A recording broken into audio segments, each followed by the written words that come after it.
সিরিয়ার স্বৈরশাসক president Bashar আল আসাদ দেশ ছেড়ে পালিয়েছেন এবং সিরিয়া এখন মুক্ত বলে ঘোষণা করেছে দেশটির বিদ্রোহীরা।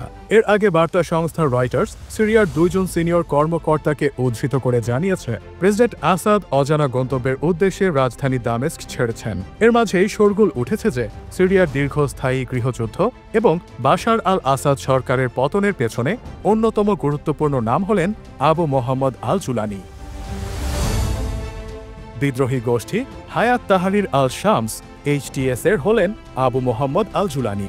এই নেতা শুধু সামরিক অভিযানের পরিকল্পনা নয়, বরং বিদ্রোহী গোষ্ঠীগুলোর মধ্যে ঐক্য গড়ে তুলতেও দক্ষতা দেখিয়েছেন।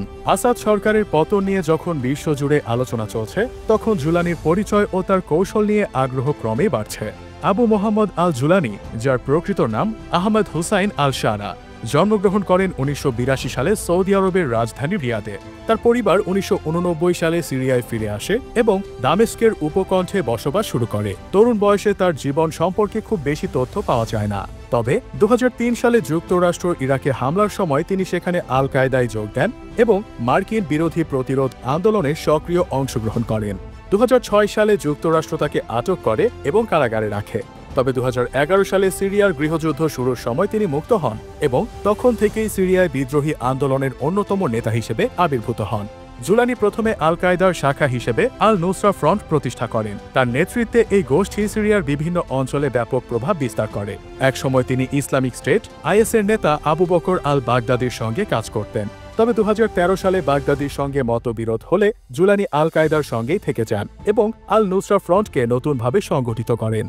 সাম্প্রতিক সময়ের বিদ্রোহী অভিযানে জুলানি ছিলেন মূল কৌশলবিদ। বিদ্রোহীরা প্রথমে আলেপ্পো এবং পরে হামা শহর দখল করে। এর 12 দিনের মধ্যেই তারা রাজধানী দামেস্কে প্রবেশ করে এবং আসাদের শাসনের অবসান ঘটায়। এই পুরো অভিযানে জুলানির নেতৃত্ব ছিল অত্যন্ত গুরুত্বপূর্ণ। তার কৌশল ছিল বিদ্রোহী গোষ্ঠীগুলোর মধ্যে ঐক্য প্রতিষ্ঠা করা এবং তাদের একটি শক্তিশালী সামরিক ও রাজনৈতিক কাঠামোতে নিয়ে আসা। জুলানির পরিকল্পনা এবং নেতৃত্ব বিদ্রোহী যোদ্ধাদের মনোবল বাড়িয়েছে এবং আসাদের অনুগত বাহিনীর পতন ত্বরান্বিত করেছে। বাশার আল আসাদের পতনের পর সিরিয়ার ভবিষ্যৎ শাসন ব্যবস্থা কেমন হবে তা নিয়ে এখনও অনিশ্চয়তা রয়েছে। তবে জুলানি সিরিয়ার বিদ্রোহী গোষ্ঠীগুলোর একমাত্র গ্রহণযোগ্য নেতা হিসেবে আবির্ভূত হয়েছেন। তার রাজনৈতিক এবং সামরিক কৌশল কিভাবে সিরিয়ায় নতুন যুগ গড়ে তুলবে তা সময়ই বলে দেবে।